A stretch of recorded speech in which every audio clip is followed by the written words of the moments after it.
Halo Sobat sekalian Nusantara, Assalamualaikum warahmatullahi wabarakatuh. Sampurasun, salam budaya untuk kita semua, rahayu-rahayu untuk kita semua juga. Nah, kali ini kita akan membuat salah satu konten yang dimana nih ada kawan kita Kang Dini nih, ya, yang dimana beliau sedang mau belajar tentang pusaka. Benar Kang. Yang dimana ya pengen ngerti lah tentang sebuah pusaka peninggalan leluhur. Ternyata banyak ya. Benar, banyak banget. Banyak banget ya. Banyak banget. Nah sebenarnya apa sih yang lo kepo? Yang saya kepo tuh dari ini Kang, keris ya, pusaka keris lah terutama. Yang dimana kan beragam macam ya, beragam macam jenisnya, dapurnya dan sebagainya macamnya.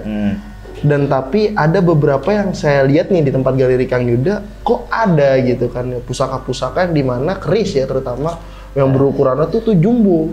Iya benar. Besar seperti itu. Sedangkan normalnya atau selayaknya kan seperti ini nih keris-kerisnya, ukuran normal ya sekitar 35 sampai 38 ya kan. Nah. Tapi ini yang saya lihat kok ukurannya panjang banget gitu. Besar-besar banget. Makanya di situ saya pengen tahu dan juga pengen memperdalam lah gitu, memperdalam yang dimana kok ada, berarti ini kan berarti di zaman terdahulunya ini filosofinya ke arah mana sih, makna-maknanya dan juga dipergunakannya nih sebagai apa atau mungkin untuk orang-orang apa, seperti itu Kak. Oh, jadi penasaran sama bentuk keris sama ukuran-ukurannya nih ya? Benar. Iya, sebenarnya keris itu banyak. Yang pertama itu ada yang namanya keris jimatan atau pusaka jimatan. Yang kecil ya? Yang kecil banget tuh, yang biasa ditaruh dompet, memang untuk keperluan khusus biasanya. Nah, yang selanjutnya ada yang namanya patrem. Patrem itu ukurannya di atas, kalau kurang lebih ya, yang saya tahu itu 17 ke atas. Itu patrem. 17 sampai angka 27 atau 25 gitu ya. Itu ukuran ini, patrem. Patrem ya, ukuran sentimeter ya. Sentimeter yang kecil ya biasanya. Ya. Nah, ada keris pusaka. Ya, keris pusaka itu yang normal, yang di atas 28. Gitu. Bahkan memang ada yang namanya keris-keris yang ukurannya tuh kalau di pusaka itu mulai dari ukuran 28 sampai 38 kalau nggak salah.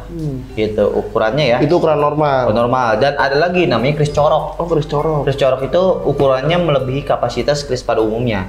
Yang dimana dia itu memiliki ukuran di atas 38 cm. Oke. Ya, ada lagi keris jumbo. Wah, itu ya, tuh keris jumbo. Ya, atau pusaka jumbo yang biasanya itu ukurannya tuh wah udah hampir setengah meter gitu ya, udah hampir 1 meter. Nah, itu namanya jumbo. Ya, kalau sekarang ini dibilangnya jumbo, cuman pada era terdahulu saya belum memahami namanya apa. Tapi ini kita akan mereview keris-keris yang ukurannya jumbo-jumbo nih. Oke, boleh kan? Dia ini kan penasaran. Benar. Dan mungkin teman-teman juga masih banyak penasaran juga gitu kan tentang keris-keris yang berukuran jumbo seperti ini. Bener, karena kan normalnya banyaknya yang beredar itu kan keris-keris normal tuh, yang ukuran yang 28 sampai 38. Iya. Nah, ini salah satunya Kang Den yang kita review ya. Silakan Kang. Nah, ini ya. Ini mungkin memang warangkanya kalau keris jumbo ini khusus biasanya atau mungkin pesanan ya. Nah, ini jujur aja warangnya baru, waktu itu saya pesen. Karena apa? Karena saya nyari warangnya susah untuk keris jumbo. Akhirnya ya udah seadanya karena saya bikinnya di daerah Pulau Jawa, jadinya model Jawa. Tapi sebenarnya ini kerisnya bukan keris Jawa. Oh, bukan keris Jawa? Iya, kalau kita kenal biasanya keris Bangkinang. Tuh, kan panjang banget kan? Wow, maaf. Panjang banget. Dan bisa dibilang ini salah satu keris yang dulunya dipakai untuk peperangan. Untuk peperangan? Iya, alternatif ya. Tapi umumnya sih pedang memang. Tapi kalau untuk Bangkinang ini ada yang percaya untuk peperangan, ada juga yang percaya untuk mengeksekusi. Mengeksekusi? Iya, tahanan-tahanan. Dan juga banyak keris Bangkinang yang sebenarnya bukan untuk eksekusi, bukan untuk peperangan, tapi hanya untuk ageman atau panji atau perlambang. Oke. Gitu. Nah, ini kalau untuk dapurnya ini looknya 71 kalau nggak salah ya. 71 luar biasa. Kalau di Jawa ini masuknya Kalawijan. Iya. Nah, kenapa looknya 71 ini biasanya ada maknanya Kang Den. Kita nggak tahu ya makna pada era terdahulu 71 itu apa. Cuma saya lagi perdalam. Gitu. Ini salah satu yang namanya keris Bangkinang. Keris Bangkinang. Iya, bukan Bang Denny. Apalagi Bang Ipul. Tapi boleh dilihat Kang ini Kang. Apa? Boleh dilihat? Oh, boleh. Oh, maaf. Tuh karakternya juga luar biasa kan. Wah, tapi enteng loh. Iya, panjang tapi enteng. Iya, walaupun panjang, besar ya ukurannya, tapi dia enak loh dipegangnya teman-teman. Kayak keris pada umumnya kan? Nah, ya. masih normal layaknya keris pada umumnya. Nah, itu namanya bangkinang Kang Den ya. Oke. Nah, ini kita lanjut ya. Apa masukin lagi siap. aja? Masukin lagi aja. Nah, itu panjang. Panjang sekali. Nah, kita lanjut nih, masih daerah Melayu nih Kang Den. Boleh Kang, Ya, silakan. Ini masih persatuan antara Melayu dan daerah Jawa menurut saya. Perpaduan. Ya, ini warangkanya model sandang walikat, handle kodok ngorek. Ini kayunya lebih ke kayu cemara kayaknya sih ya. Lebih ke sana model-modelnya. Kita buka ya. Bismillahirrahmanirrahim. Tuh kan. Tuh. Wah, lebih cantik. Ini cantik banget Kang Den. Bener ini. Ini masuk kategori memang masih bangkinang. Masih bangkinang Iya, tapi masuknya. tapi yang original kayak gini. Gitu. Dan ini ada kinata tindik emas tuh Kang Den, Panji Wilis atau Wodono 5. Tuh ya, mas-mas tuh ya. Tuh. Siap. Bawaan tapi Kang itu berarti. Ini bawaan.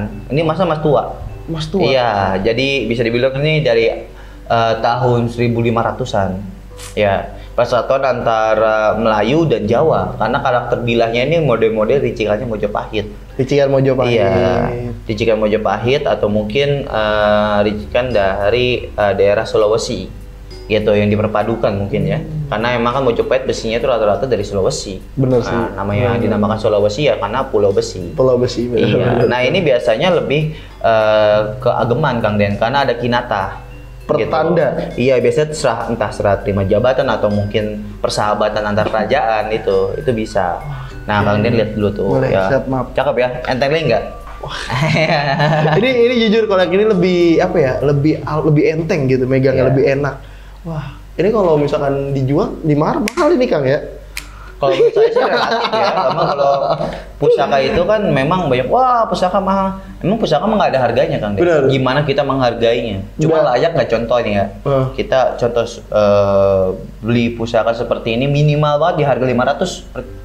Layak nggak? Nggak layak sih. Nggak layak kan? Nggak layak sih. Atau mungkin 1 juta layak nggak? Nggak sih, masih nggak layak karena ada emas. Ada emas, benar. Ya kan? Coba misalnya saya kasih 1 juta, Kang Den bisa nggak bikin kayak gitu? Benar. Belum sejarahnya. Setuju, benar Kang. Itu. Wah. Makanya Chris itu ngeliat dari situnya kalau untuk menentukan harga. Ini cakep buat ini loh. Cakep ya? Cakep banget ini, cakep banget. Nah, ada lagi Kang Boleh. Den. Ini saya tutup dulu ya Kang ya. Silakan ditutup. Nah, ini ada lagi saya dari masih daerah-daerah Bali lah ya. Nah, Masih ini daerah biasa dikenal keris-keris besar itu memang kalau di daerah masih sebelahan dengan Pulau Jawa itu Bali. Nah, ini kalau Bali itu memang ciri khas di handle-nya itu ukir gitu ya, warangkanya juga. Lebih gagah ya dia ya. Iya, besar juga kan. Nah, dan kita buka Bismillahirrahmanirrahim. Aduh, tuh kan. Besar kan? Tuh. Wow. Nah, ini kalau dapurnya sendiri nih ada namanya kesatria nih, atau kalau makoro. Iya, atau raksasa. Iya, biasa di beberapa daerah sebutannya beda-beda sih gitu kan. Nah, ini emang kalau ciri khas keris Bali itu memang panjangnya melebihi kapasitas. Kalau untuk Bali yang abad sekitar 17 sampai up ya. Gitu loh. Dan kalau Bali yang dulu bahkan Kang Den itu malah kecil-kecil. Mirip kayak ricikan Mojopahit yang benar-benar tua ya. Nah, itu dia memang mirip ricikan Mojopahit. Nah, ini dia besar, biasanya abad 17 ke bawah. 17 ke bawah ya. Iya, dan ini tuh ada kuronya di bawahnya nih.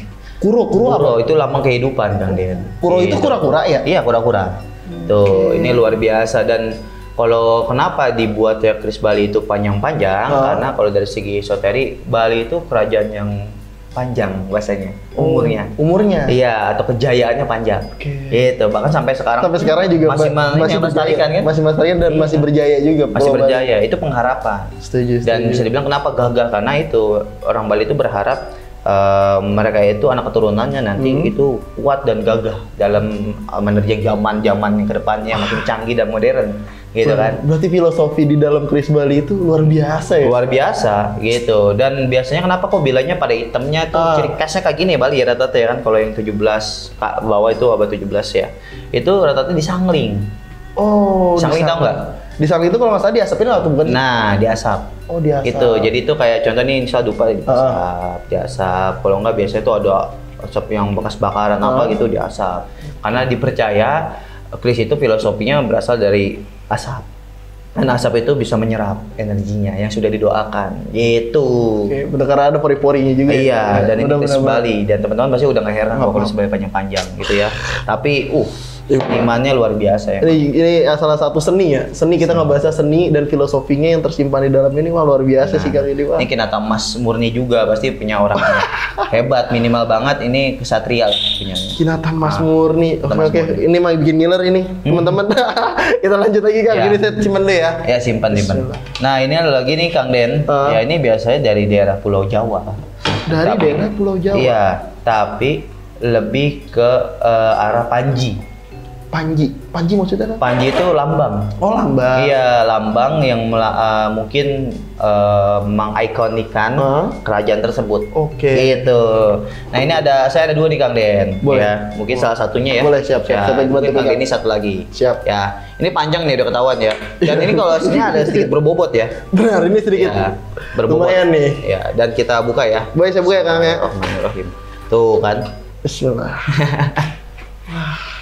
Nih. Oh, ini. Ya. Wow. Mantap ya. Mantap, ada perlambangan ya, maaf. Nah, ini kalau ini dapurnya blorong.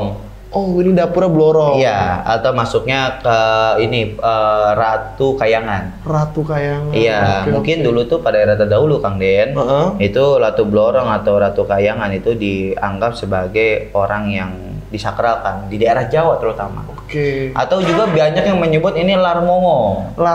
Iya, tapi ya memang kalau dari saya dapatkan dari orang tua ya, ini namanya Blorong. Karena tuh liatin ada buntutnya ya. Iya sih, buntutnya sampai sini. Kalau Larmongo itu nggak nyampe sini. Dia pengen nyampe sini ya kalau nggak salah ya. Cuman sayap biasanya. Sayap. Gitu. Nah, ini juga sama nih Kang Den tuh. Kalau itu apa tuh Kang? Ada perpaduan sama ini, Blorong juga. Di belakangnya sama? Iya, atau maksudnya Pandito. Pandito Pandito Semedi, ya ini kan ini Pandito Semedi atau mungkin Ratu Pandito Semedi, gitu. Jadinya dua dapur. Yang dimana ini pastinya memiliki filosofis perlambang untuk si pemegang. Iya, atau mungkin untuk kerajaan lebih ke sana sih. Gitu. Biasanya ini ditaruh di ya mungkin Kang Denny kalau nggak salah pernah ikut ke Sumedang. Iya, ada tuh yang 2 meter ya. Iya, itu yang 2 meter. Nah, bahkan ada yang lebih panjang dari ini. Gitu. Maka dari itu sebenarnya kris panjang ini apakah pakeman untuk melambangkan atau sebagai panji sebuah kerajaan atau seseorang. Setuju. Pintu filosofisnya. Benar Kang. Nah, ini gagah besar dan dipercaya juga Kang Den kalau kris yang panjang ini dari mitos ya, dari legenda itu memiliki energi yang lebih besar daripada kris umumnya. Karena kan panjang, semakin panjang kris itu tandanya energinya semakin maksimal gitu. Benar. Percaya seperti itu ya teman-teman. Setuju. Karena kan kita ikutin juga. Karena kan apa juga namanya dari bahan dasarnya juga udah lebih banyak. Banyak, meteoritnya pun pasti lebih banyak. Karena kan energinya kalau dari segi ini elektromagnetiknya lebih kuat. Gitu, setuju sih Kang. Bukan dari segi gaib ya. Mungkin kalau ada yang percaya segi gaib ya kita ya nggak masalah. Nggak masalah, kita hargai lah. Benar. Karena itu kepercayaan. Setuju. Gitu. Nah, ini biasanya ditaruh di entah ruangan gudang kerajaan atau mungkin sebagai di depan ini ya, gitu ya, kerajaan pintu masuk dan itu seperti itu. Tapi Kang ya, sama nanya lagi maaf, nanti kita simpan dulu karena gini, yang dimana kris-kris panjang ini rata-rata yang saya lihat dia tuh dari segi dapur ya, dari segi dapur itu sendiri itu berbeda dengan pada umumnya nih. Benar. Kris-kris normal, biasanya kan kalau kris-kris normal itu yang dimana sudah ada buku pakeman tersendiri kan. Berarti kalau kris-kris besar dan di Nusantara ini sebenarnya banyak ya. Berarti jenis-jenis pusaka atau kris ya tersendiri ya. Bentuk-bentuknya itu banyak berarti ya Kang? Banyak. Ya, jadi gini ya, untuk kris besar kenapa pakemannya itu di luar kadang-kadang ya, berbeda dari kris umumnya. Karena gini, biasanya kalau kris besar itu rujukan khusus atau pesanan khusus. Ya, yang dimana dulunya mungkin dipesan untuk perlambang sesuatu. Kan kita nggak tahu ya dulu mungkin kebutuhannya apa, pada daerah tersebut ada kasus apa, mungkin ada trouble apa, kita nggak tahu. Jadi Shimpu itu membuat salah satu keris yang memang dikhususkan untuk para orang-orang yang memesan. Gitu, pengen yang panjang mungkin berharapannya itu ya, moga-moga penjajaannya panjang atau yang lainnya. Benar dan sebagainya. Nah, ini ada satu lagi nih Kang Den. Wah, ini apa nih Kang ini nih? Ini nih yang udah sekarang bisa dibilang langka. Kok bisa dibilang langka Kang? Kenapa? Karena ini adalah memang ciri khas dari kris era Filipina. Iya. Filipin. Itu, tapi ya memang warangkanya ini model Melayu atau Bugis. Ya, karena memang dulu kerajaan Melayu atau Bugis itu memang masih ada kerjasama Sama kerajaan Moro. Moro. Ya, makanya dinamakan Sundang Moro. Oke, ya. Sundang Moro. Jadi keris Sundang Moro, ya. Dan ini dilapis perak-perak ya. Wah, dan ini udah langka banget diburu loh sama para kolektor. Dan kita lihat ya, nih boleh silakan nih. Tuh kan. Ya. Wow. Cakep Kang. Cakep kan? Cakep Kang, asli. Nah, jadi dulu kan Sundang Moro itu yang dikenal tuh ada yang lurus. Ada yang lurus, ada yang look. Sama aja kayak Bang Kinang. Tadi ada yang look banyak, ada yang lurus. Benar. Tapi dia ciri khasnya tuh di sini. Di pengait. Gitu. Oh, iya, ada pengait ya? Iya, dia tuh pasti ada seperti itu. Saya nggak kurang begitu paham lebih jelas ya, tapi menurut saya ini adalah lambang yang memang ciri khas khusus dari keris yang berasal dari kerajaan Moro. Kerajaan Moro. Iya, makanya dinamakan Sundang Moro karena emang dulu tuh banyak kerajaan Melayu, terutama Mataram juga, bahkan kerajaan-kerajaan dari Jawa itu yang kerjasama dengan kerajaan di luar Indonesia atau Nusantara. Seperti contoh pernah kerjasama sama kerajaan Filipina, pernah kerjasama dengan kerajaan Malaysia, Thailand dan sebagainya. Makanya kekuasaannya tuh lebar gitu, seperti itu. Nah, ini cakep ini loh Kang. Ini biasanya dipakai para pelaut Kang Den, pasukan laut. Buat berperang atau buat bisa berlindung? Untuk berlindungan diri pastinya. Dan juga biasanya ini lambang sebagai pemimpin di angkatan laut, bahasa seperti mungkin itu. Kalau pemimpin ada emas kali kan? Iya, ini emas. Tapi mungkin ya kalau pemimpin pasti ada emasnya ya. Rata-rata gitu, karena untuk lambang dari kejayaan emas itu. Pada era terdahulu yang punya emas itu pasti orang-orang besar. Strata ya kan, stratanya tuh tinggi. Seperti itu. Cakep. Dan ini langka juga dan layak dikoleksi menurut saya. Makanya setuju. Dipajang di sini ya. Iya, beruntung karena mungkin kalau orang paham ya, pasti itu ngiler ngeliat di sini. Tapi kalau keris kayak gini nih Kang ya, estimasi harganya nih ya, Kang Yuda dapat aja, nggak usah estimasi harga keluar, karena kan kalau pusaka sendiri kan dimasukkannya dengan pasar gelap ya, kalau nggak salah, karena kan harganya itu nggak ada harga patokan bandrol. Ini kalau untuk Sundang Moro sendiri nih Kang ya, kelasan kayak gini kan bisa dibilang kan langka. Harganya itu kisaran berapa sih Kang? Kalau saya biasa beli keris ini, entar takutnya gini, saya nyebutin harga, alah itu mah murah sekian gitu. Cuma terserah ya. Terserah, teman saya kan tingkat penghargaannya. Bener. Iya kan. Orang itu ngasih mahar, ya saya kasih mahar deal, oke gitu kan. Nah, saya tuh beli jujur aja kalau untuk Sundang Moro sendiri itu minimal banget ya. Saya dapat yang ori itu 10 juta. Iya. 10 juta saya beli. Tapi normal sih kan kalau menurut saya, karena kan dari penghargaan buat dari seni ya, seni itu emas juga, terus kelangkaannya juga itu normal sih. Makanya dan keris-keris besar ini memang rate-nya lebih mahal dibandingkan keris-keris pusaka yang pada umumnya Kang Den. Itu yang dimana mungkin kalau pusaka-pusaka biasa itu kan udah jelas lah, mungkin dapur tilam upih misalnya harga sekian, dapur sangklat harga sekian, rata-rata gitu ya. Rata-ratanya. Ambil rate rata-rata. Benar. Gitu. Rata-rata masih di bawah 5 juta atau mungkin bahkan ada yang di atas 5 juta, itu kan tergantung model dan eranya. Atau mungkin ada emasnya juga kan seperti itu. Dan tidak bisa disamaratakan sebenarnya kalau pusaka ya. Kalau untuk keris besar ini harusnya lebih mahal dari itu karena bahannya pun lebih besar gitu. Menurut gua sih gitu. Benar. Oke, siap Kang. Ini mah saya hatur nuhun banget. Terima kasih banget Kang atas pembelajarannya, yang dimana nih pengetahuan ya, ternyata ada gitu keris-keris yang dimana ukurannya besar-besar. Terus juga ternyata filosofinya seperti ini. Ini mah terima kasih banget atas pembelajarannya Kang Yuda. Sama-sama Kang Den, dan ya buat teman-teman juga kan jadinya tahu nih. Iya, buat teman-teman jadi akhirnya tahu. Yang memang beda daripada umumnya. Benar. Ya moga-moga dari sini teman-teman bisa teredukasi ya. Kita saling belajar loh. Benar, saling setuju mengajarkan, tapi kita saling belajar dan saling support. Setuju. Gitu. Jadi kembali lagi Nusantara itu luas, jadi banyak budaya-budaya yang belum kita ketahui termasuk ini. Benar. Ya, mungkin sekian dari saya. Kang Yuda, kurang lebihnya mohon maaf. Kalau memang ada yang mau bertanya langsung aja ya di kolom komentar. Nanti kita bilang kalau bisa jawab. Benar, atau mau bahas apa lagi? Mau bahas apa lagi nih kita gitu ya. Boleh nanti teman-teman kita sharing ya bersama. Benar, setuju Kang Yuda. Ya, jangan lupa juga nih buat teman-teman yang mau order ya. Benar. Ini kita juga tersedia di online shop ya. Online shop, ada di Tokopedia dan di Shopee. Itu cari aja di Al Bantani Pusaka. Ya, atau Galeri Pusaka Al Bantani. Ya, kalau di Instagram Al Bantani Pusaka. Tapi kalau untuk ini Galeri Pusaka Al Bantani. Kalau dibuat di Shopee-nya. Ya, oke ya. Itu aja. Yuk. Kita pamit undur diri. Assalamualaikum warahmatullahi wabarakatuh. Salam budaya, rahayu, sampurasun.